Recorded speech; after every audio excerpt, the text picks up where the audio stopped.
blog de la Cocotte où vous délivrez toutes vos recettes, presque une chaque jour. Vous les trouvez comment, toutes vos recettes ?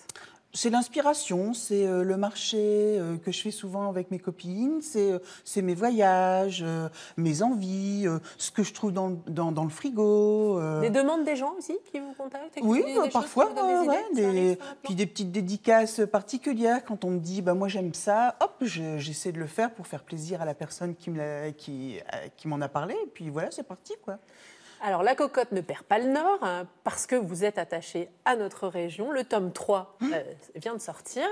Ne perd pas le nord, mais c'est tous les Hauts-de-France auxquels vous êtes attaché. Voilà. Puis vous, ça vous plaît bien, cette réunion du Nord-Pas-de-Calais et de la J'aime Picardie. bien notre cuisine. Donc, c'était une façon de la mettre, une façon de plus de la mettre à l'honneur. Donc, allons-y. Let's go, même. Let's go, parce que c'est bilingue, vous me tendez la perche, donc je continue. The Cocotte is still heading north. Pas facile à dire, et tout est traduit en anglais. Alors moi j'aime bien, c'est celui-là, Chicon gratin. En anglais on dit comment ? Chicon gratin, c'est pas mal cette traduction, j'aime beaucoup. Chicon gratin. Donc toutes des spécialités évidemment de la région, du haut de hareng et pommes à l'huile, même les frites, la recette des frites. Il y a une technique pour réussir les frites ? Ah ouais. 7 minutes dans le premier bain, 5 minutes dans le second. 2 bains, c'est obligé. Oui, parce qu'après, au premier bain, si vous les laissez seulement dans un bain, elles vont se ramollir, elles ne vont pas être belles. Il faut bien les sécher au départ. 1 bain, 2 bains, et puis... Mon fils me dit que ce sont les meilleures frites du monde. Je veux bien le croire. En toute objectivité, évidemment. Vous faites goûter à qui ? À votre famille, justement, à tous ceux qui passent par là ? Voilà, exactement. Mes copains, mes amis, tout le monde, la famille. Elles sont ici, elles ont toutes été testées et approuvées.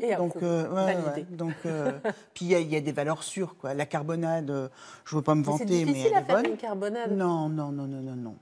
Non, il faut suivre ma recette. Elle sera. En une page, ça tient la recette. Et puis la laisser doucement confire. On prend son temps. Ouais. Faut pas se dire, tiens, dans 10 minutes, on va manger une carbonade. Non, ça va pas le faire. Non. Très facile. Toujours des produits de saison, oui. Des producteurs locaux, ça c'est un peu votre credo aussi. Oui, longtemps pour Femina, dans la Voix du Nord, je faisais des reportages chez les producteurs du Nord-Pas-de-Calais. Donc c'est un territoire que je connais, ce sont des gens que je connais, et toujours les mettre en valeur, c'est mon credo, quoi. Avant de se dire, tiens, je vais faire ça à manger, il faut se dire, tiens, qu'est-ce qu'il y a en ce moment ? Ouais. Ça, c'est important, c'est la bonne démarche. Au marché, il y a toujours des producteurs qui sont là et qui suivent les saisons. Donc, en fait, c'est un cadre. On se glisse dans le cadre et puis on y va, quoi. C'est pas si compliqué que ça. Tiens, qu'est-ce que je pourrais faire avec des poireaux ? Qu'est-ce que je pourrais faire avec des bêtes, des choux de Bruxelles ? Enfin, choux de Bruxelles, c'est pas trop mon truc, mais j'arrive à trouver malgré tout des petites idées pour arriver à les manger. Donc voilà, c'est parti. 2500 recettes publiées dans la Voix du Nord. À chaque fois, c'est une nouvelle idée ou c'est aller voir un restaurateur et prendre sa recette ? Ou non, c'est vraiment vous qui faites ? Comme ça, vous savez que c'est faisable, en fait. Oui, voilà. Il faut... au départ, l'idée de la Voix du Nord, c'était des recettes simples. Donc moi, je fais des recettes simples que tout le monde peut refaire. Et le livre, c'est exactement pareil. Elles sont toutes simples. Il ne faut pas aller au bout du monde pour aller chercher tel ou tel ingrédient. Elles sont toutes faisables, simplement. Voilà. Rien qu'en suivant le livre, il faut juste le poser. Ou alors dans le blog. C'est des recettes qu'on peut retrouver aussi dans votre blog ? Certaines, oui, mais pas toutes. Hein. Voilà. Le livre, c'est quand même le plus simple. Oui, voilà. C'est laquelle votre préférée ?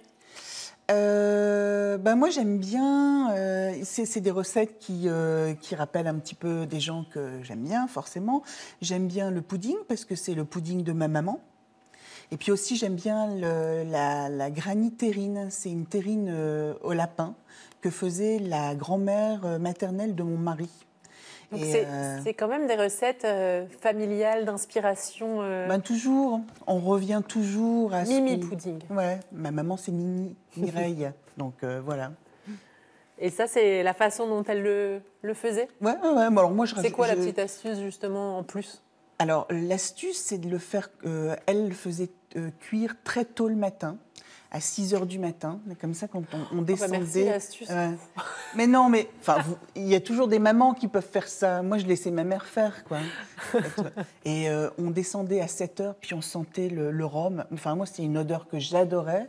Et donc, c'est Madeleine de Proust, en fait. Moi, j'ai ajouté les fruits confits dedans, les cerises confites. Petit truc en plus. Mon petit truc.